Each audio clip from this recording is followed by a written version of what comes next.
Problema mo ba to? Ang laki ng puhunan mo, pero maliit ang kita. May nag-comment kasi dito sa post ko. Ang problema niya is high capital, low income. Bakit kaya? Here are the 3 things that you should do. Number 1, proper costing. Bago ka mag-decide kung anong negosyo ang papasukan mo, alamin mo muna ang costing at ang selling price mo. Sa ganon, alam mo na kung magkano yung margin mo. Number 2, know your competitors.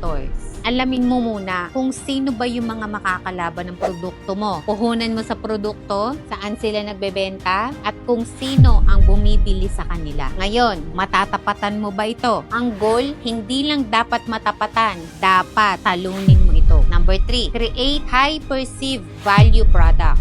Gumawa ka ng produkto na may malaking value sa tao. For example, yung mga luxury products, they created the brand